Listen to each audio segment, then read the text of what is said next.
yang ampi-ampi kalau memang di situ diridhai Allah. Nah, tandanya apa? Satu, husulul kifayah wal muasah lil fuqara wal masakin. Pertama, usaha kita yang kita jalankan selama ini cukup untuk keperluan kita dan bisa membantu orang lain. Dagangan kita, usaha kita, hasilnya itu cukup untuk kebutuhan kita, bahkan bisa membantu orang lain. Satu. Yang kedua, la yulhihil asbab an zikrillah. Usahanya yang selama ini dia jalankan kadang melalaikan dia daripada zikrillah.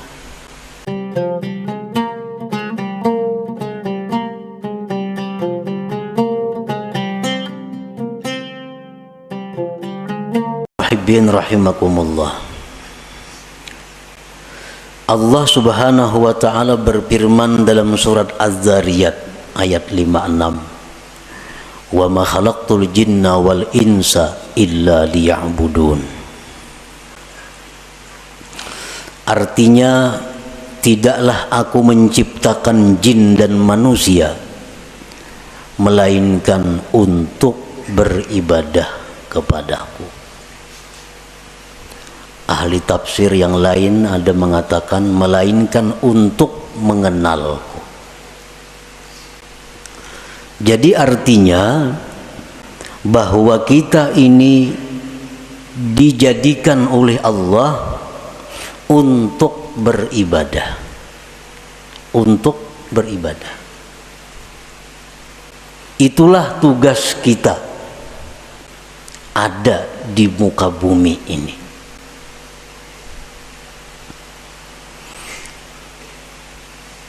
Kita dijadikan Allah untuk beribadah.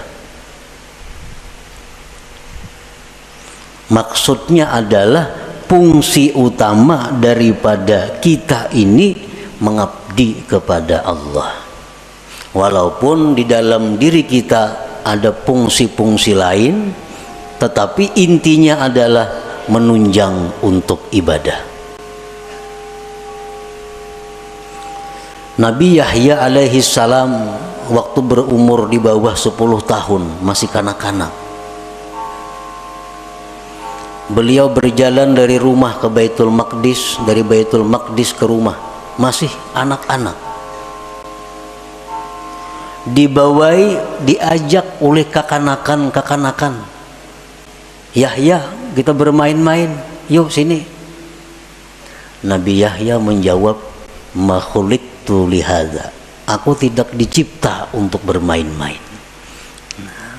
Ini seorang anak kecil yang sudah mengerti tentang kejadian dirinya. Dibawai bermain-main, dijawab ma khuliqtu lihadza, aku tidak dicipta untuk ini. Karena manusia adalah dicipta untuk beribadah. Artinya bukan kada boleh kita berdagang, bukan kada boleh kita bersenang-senang, bukan kada boleh kita istirahat, bukan kada boleh kita berusaha, kada. Boleh itu. Tetapi apabila sampai masanya ibadah, kembali kepada ibadah. Kegiatan apapun, usaha apapun, pekerjaan apapun, bila sudah tiba waktu ibadah, mesti ibadah. Nah, itu menunjukkan bahwa kita ini dicipta untuk ibadah. Dan itu menunjukkan kita adalah manusia yang sihat, manusia yang sempurna akalnya. Artinya apabila kita ini asik bekerja, asik bermain, asik bersenang-senang, tanpa memperdulikan waktu ibadah, itu menunjukkan ada kesalahan di dalam jiwa kita, ada error dalam diri kita, ada salah yang mesti dibaiki, asik berdagang, kada tahu hukum Allah halal haram, asik berdagang kada tahu waktu sembahyang, terus berdagang, bertani, bekerja, ibadah dilupakan. Ini error manusia nih. Kenapa? Karena kada sesuai dengan penciptaannya. Dia dicipta untuk ibadah.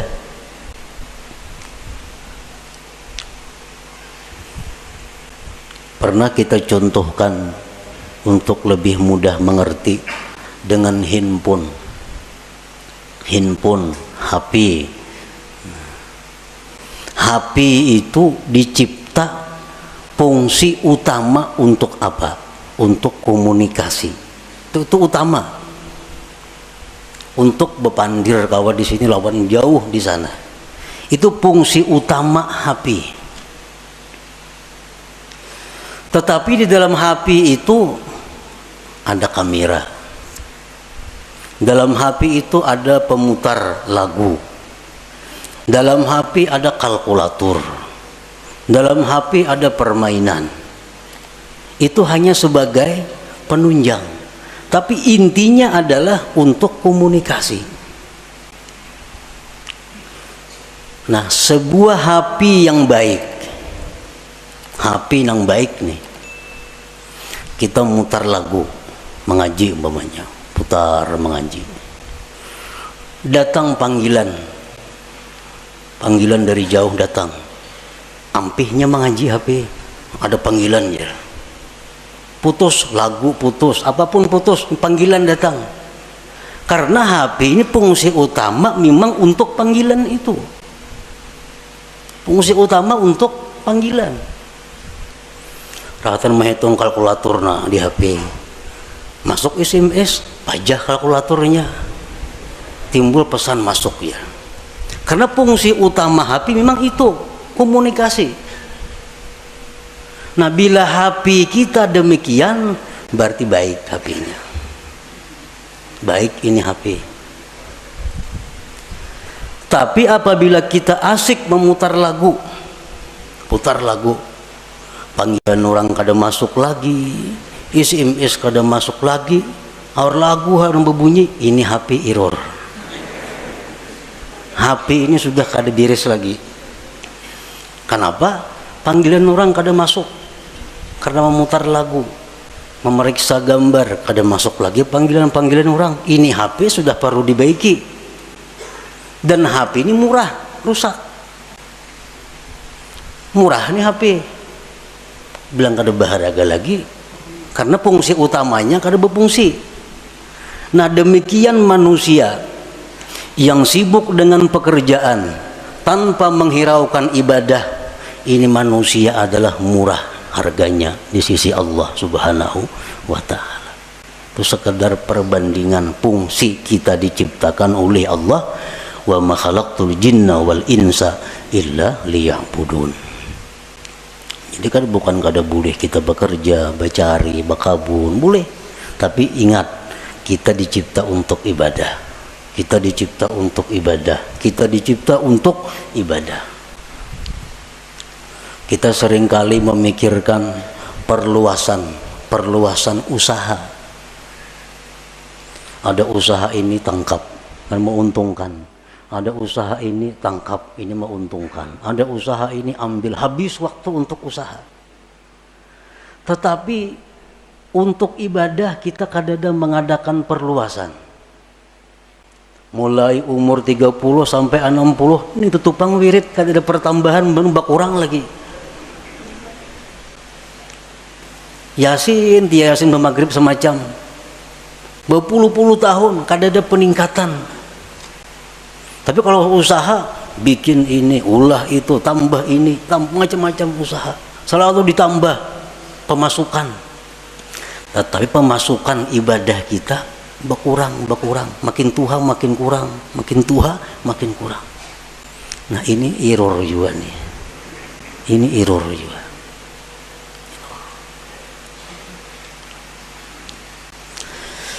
Nah, jadi selalu kita ingat bahwa kita ini dicipta untuk ibadah. Ada orang-orang dahulu yang ditulis di tangannya. Di tangan ditulis khuliqtu lil ibadah. Aku dicipta untuk ibadah. Jadi bila hendak kemana-mana, oh aku dicipta untuk ibadah, bukan untuk kedakaruan, bukan untuk itu ini. Aku dicipta untuk ibadah. Nah, para muhibbin rahimakumullah. Jadi tugas kita ini ibadah. Kita tidak bisa beribadah kepada Allah tanpa ada sarana dan prasarana.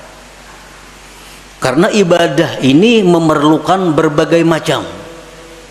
Ibadah memerlukan kekuatan tenaga supaya bisa bergerak, supaya bisa sembahyang, supaya bisa naik haji, supaya bisa umrah. Itu perlu kekuatan.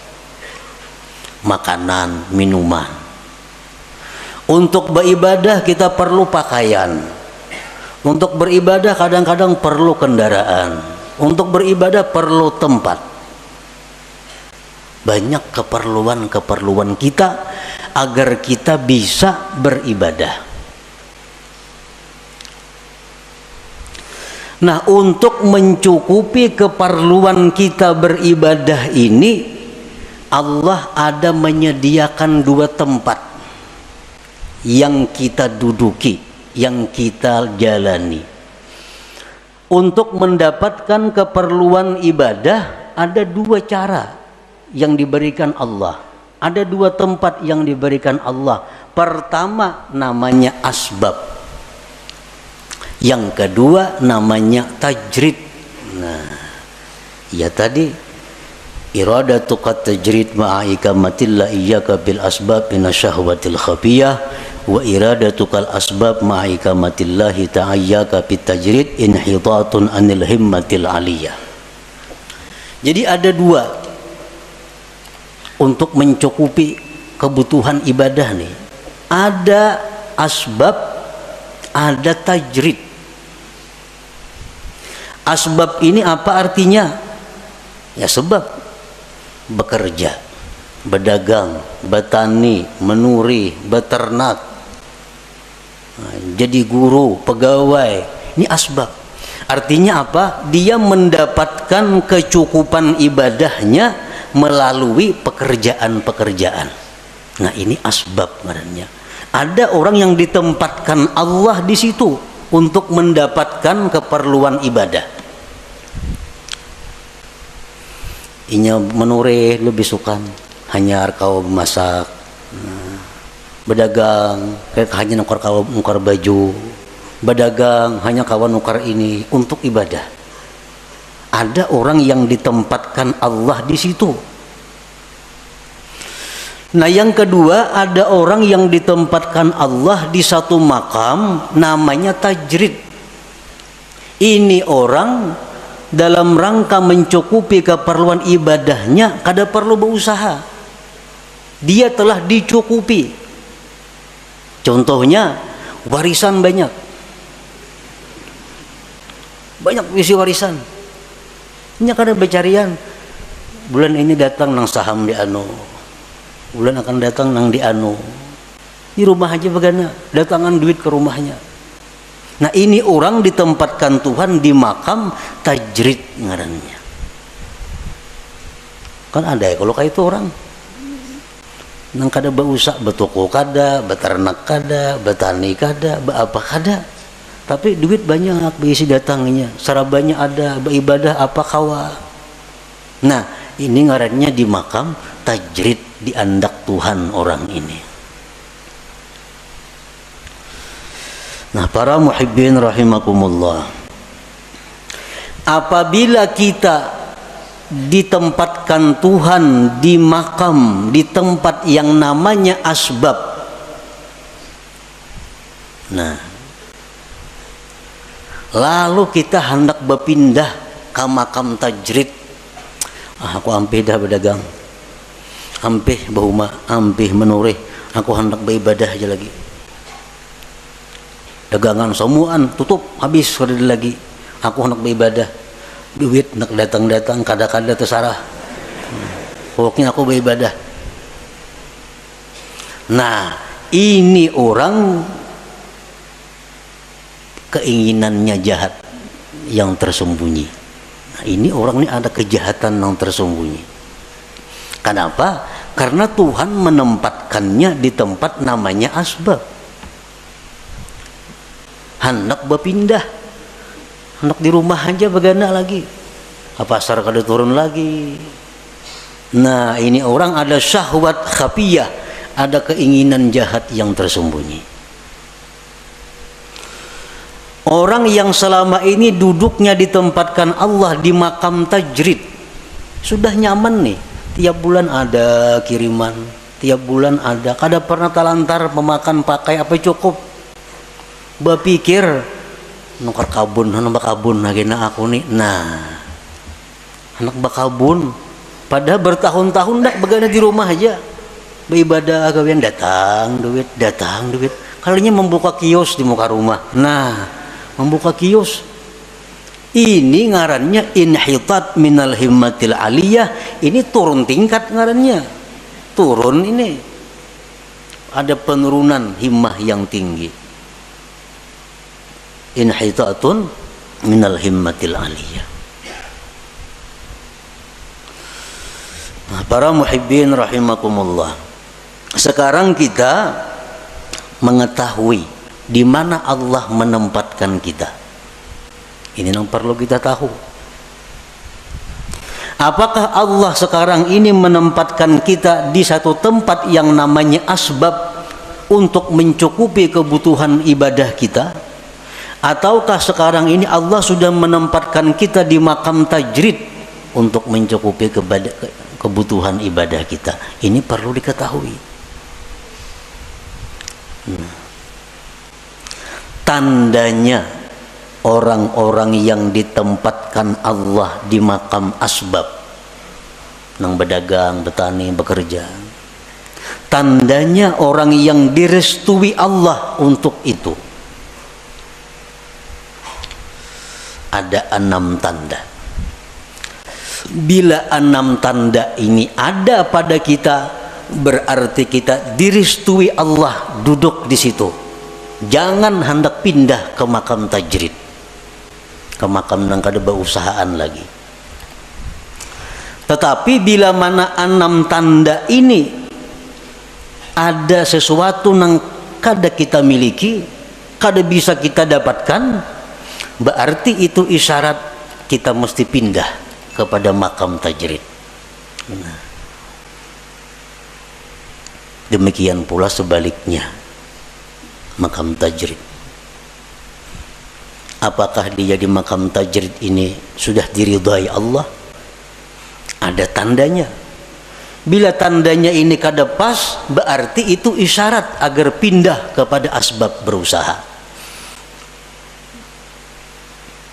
Nah, sekarang kita mengetahui apakah usaha kita ini diridhai Allah.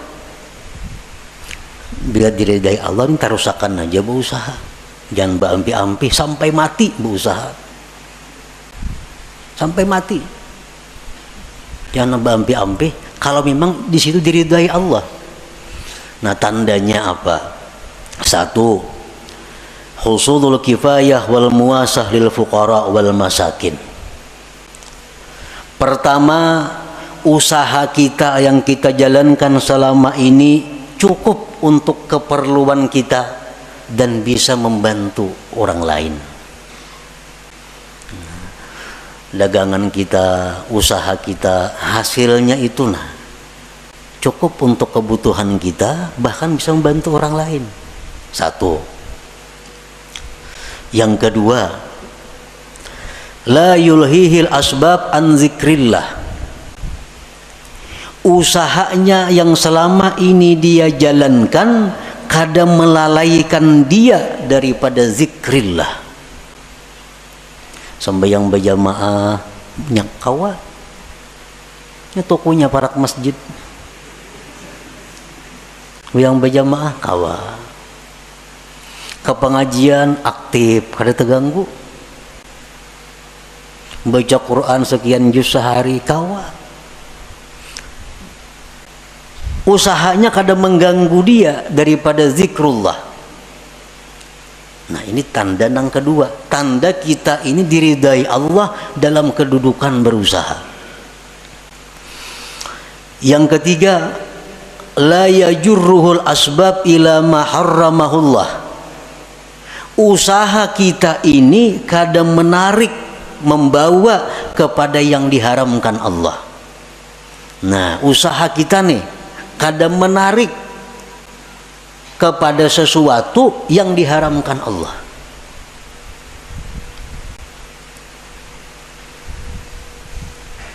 Nah, kadang-kadang ada usaha itu yang bisa membawa kepada yang diharamkan Allah. Ini kadang usahanya ini murni, kadang membawa kepada yang diharamkan Allah. Satu contoh, sekarang ada usaha. Nah kita kada kawa berusaha itu kalau kada membuka rekening di bank. Contohnya,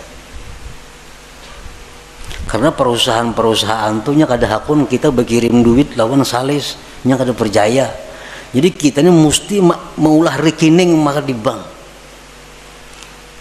Nah, maka di bank nang berbunga banknya, lain bank nang kehendak kita, kada bank nang ditunjuk inya.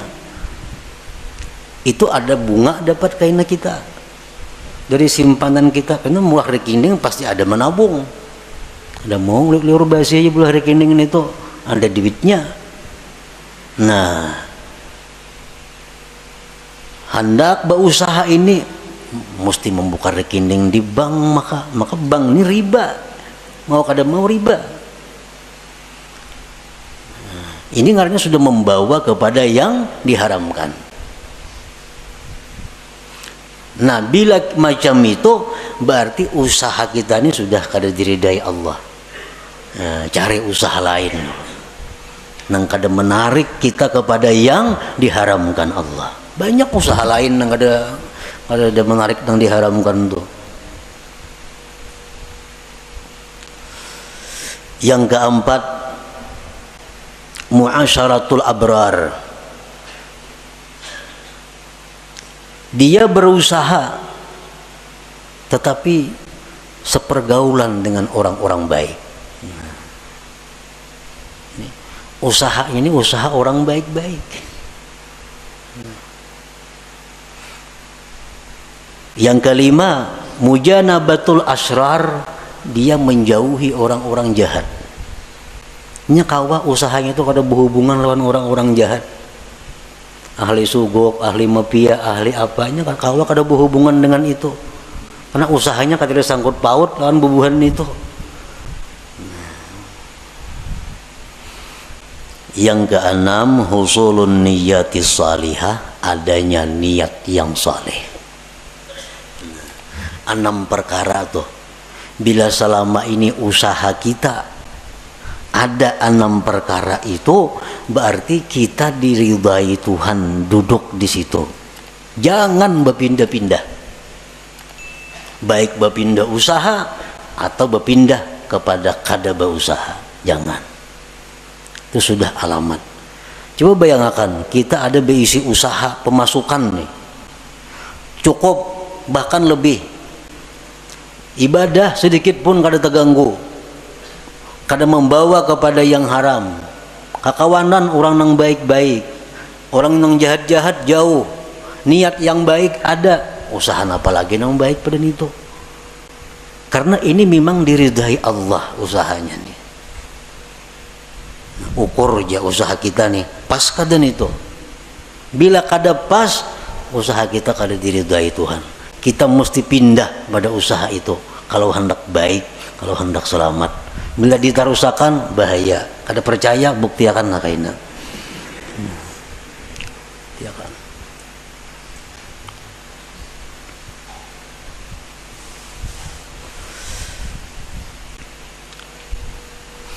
Kalau kita berusaha macam-macam dah usaha dicari, kada mau cocok.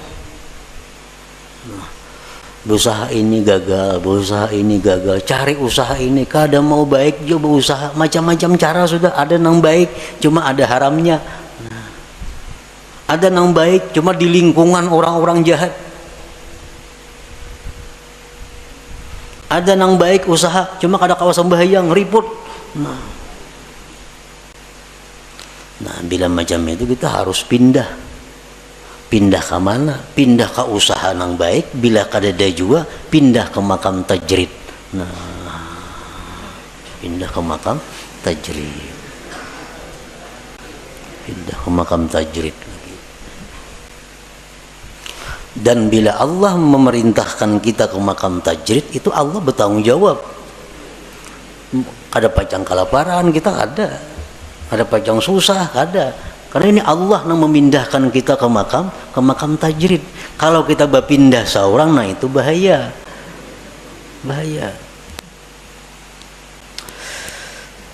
Para muhibbin rahimakumullah. Jadi dalam usaha itu diperlukan juga niat yang baik. Karena usaha ini menentukan sabilillah atau sabilis syaitan itu diniat. Usaha sama, turun ke toko sama, buliknya sama, bulihinya duitnya sama, tapi saya kong niatnya salah, fisabilis syaitan. Saya kong niatnya baik, fisabilillah. Nah, jadi niat. Orang yang usahanya diridai Allah itu dia mudah untuk mendapatkan niat-niat yang baik itu. Apa niat yang baik? Kita berusaha. Satu, ibtigha'u fadlillah. Kita berusaha itu mencari anugerah Allah. Anugerah Allah. Fadlillah, anugerah Allah itu lebih khusus daripada rezeki. Berusaha jangan niat mencari rezeki, jangan. Berbahaya. Kenapa? Sebabnya dalam mazhab ahlu sunnah wal jamaah, ar-rizku yasmalul halala wal haram. Rezeki itu termasuk nang halal dan haram. Makanya doa rizkan halala, jangan supaya rezeki nang halal. Kalau kita berniat mencari rezeki, nah itu salah. Rezeki itu bisa halal, bisa haram. Jadi niat kita berusaha itu mencari fadlillah, anugerah Allah. Nah, itu niatnya. Karena anugerah Allah itu, fadlillah itu dicontohkan dalam Al-Quran. Dalam surat Jum'ah. Fa'idha qudiyatis salah fantashiru fil ardi wabtagu min fadlillah wadhkurullah katsira la'allakum tuflihun. Nah, jadi artinya anugerah rezeki, anugerah Allah itu letaknya di antara dua zikir. Fa'idha qudiyatis salatu, bila tuntung sembahyang, Pantasiru fil ardi, bertebaranlah kamu di muka bumi. Wabtagu min fadlillah, carilah anugerah Allah. Wazkurullah, berzikirlah kamu kepada Allah. Nah, jadi berusaha itu hendaknya turunnya berdoa, berzikir. Nah, di toko pun berzikir dan berdoa juga. Itu dapat anugerah Allah. Jadi niat yang pertama itu berusaha anugerah Allah nang dicari. Fadlillah tadi.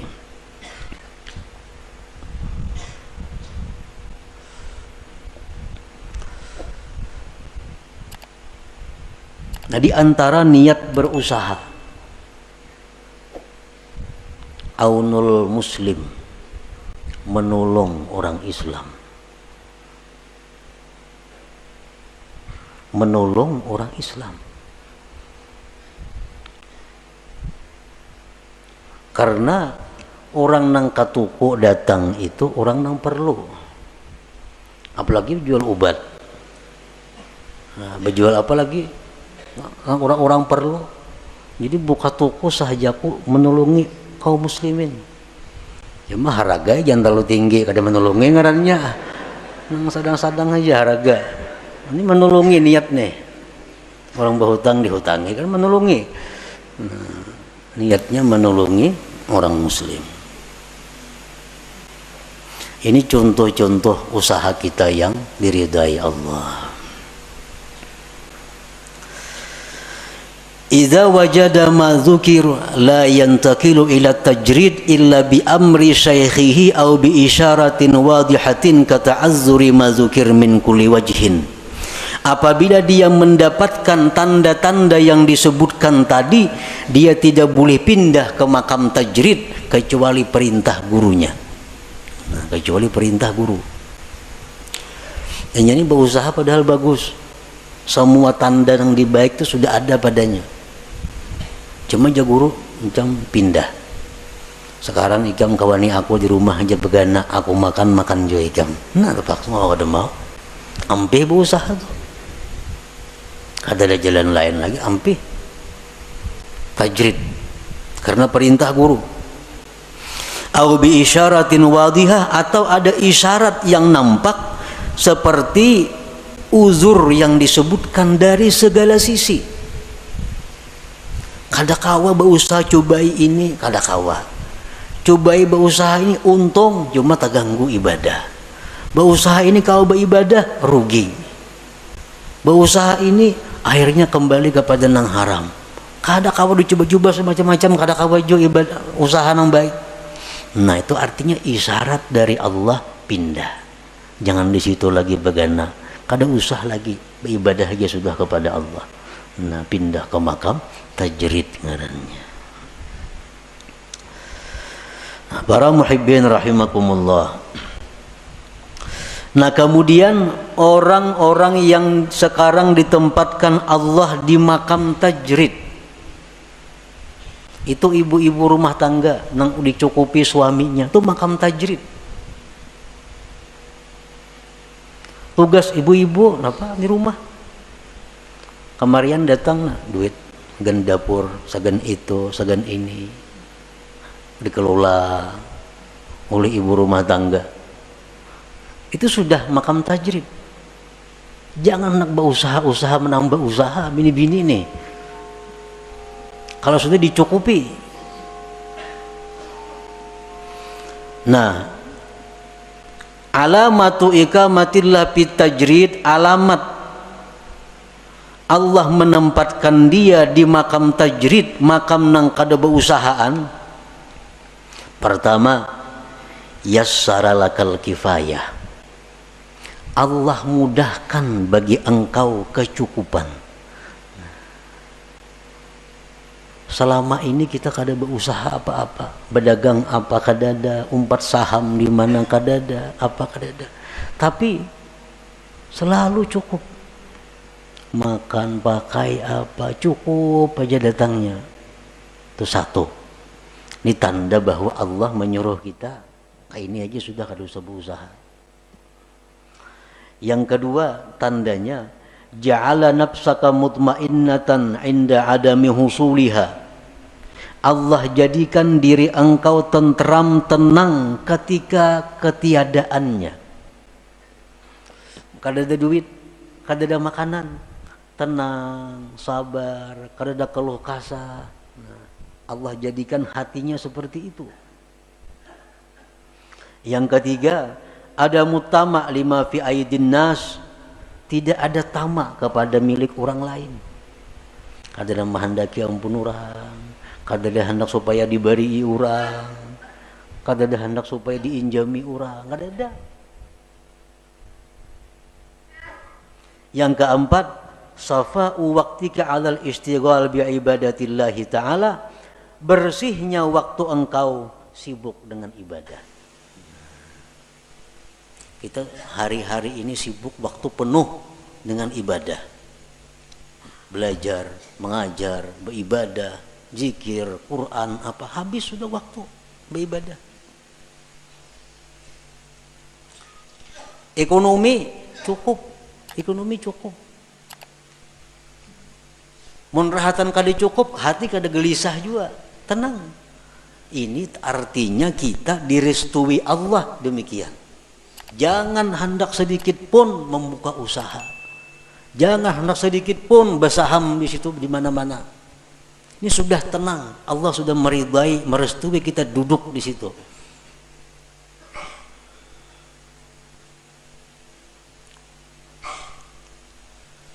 idza wajada ma dzukir la yantaqilu ilal asbab illa bi amri syaikhihi au bi isyaratin wadihah kata azzuri ma dzukir.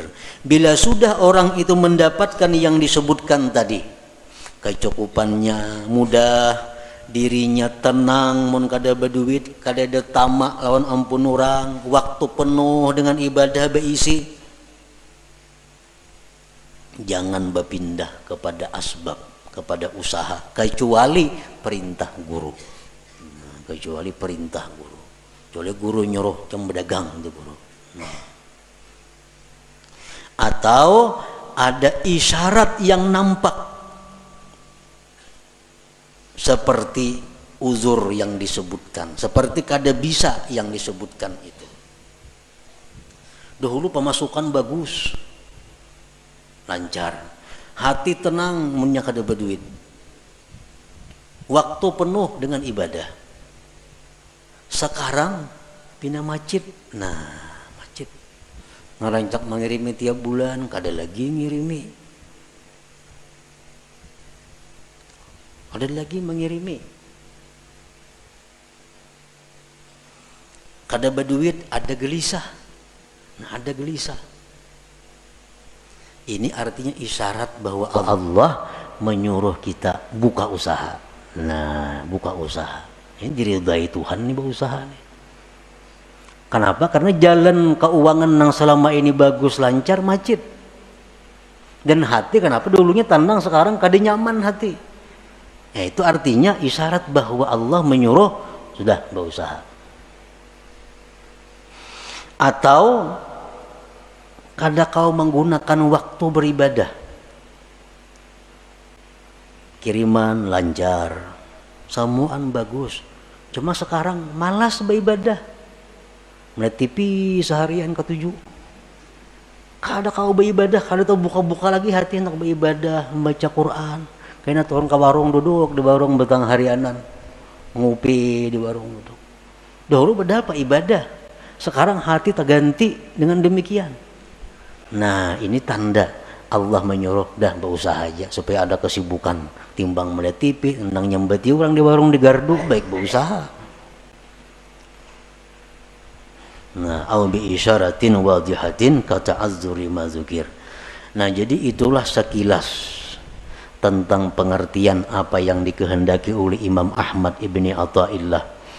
Iradatu kat tajrid ma'ikamatillah iyyaka fil asbab minasyahwatil khafiyah, menghendakinya engkau akan tajrid padahal Allah menempatkan engkau pada asbab, maka itu adalah merupakan keinginan jahat yang tersembunyi. Dan menghendakinya engkau akan asbab padahal Allah menempatkan engkau di makam tajrid, itu berarti turun tingkat, turun daripada himmah yang tinggi. Jadi artinya kita supaya mengoreksi diri kita untuk bisa mengikuti petunjuk hikmah ini. Ilmu ini sama dengan senjata. Sama dengan senjata. Ilmu senjata macam-macam, senapang, pistol, karis, pedang, mandau apa. Ilmu kayak itu juga. Jadi ilmu ini yaitu kita dapat ilmu, dapat pistol artinya. Cuma pistol mau dipakai segenapa. Bisi pedang di rumah, bisi tumbak, bisi karis, hibak rumah wan senjata, memainakan gak ada bisa segenapa. Hibak rumah wan senjata. Ilmu itu bermanfaat di waktu kita berhadapan dengan masalah. Kita bicara sabar nyaman, mbah garing ketahuan sabar kada.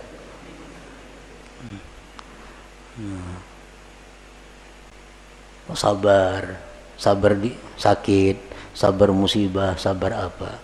Samuan tahu kita hadis-hadisnya ini, fadilatnya ke surga. Mbah kita takana, itu nang ianya. Jadi hikmah ini adalah untuk kita jadikan petunjuk, jadikan jalan untuk diri kita. Apakah selama ini kita sudah duduk di tempat yang direstui Allah? Munnya kada, jangan bagana, pindah, cari tempat nang dimana Allah restu ridha kepada kita.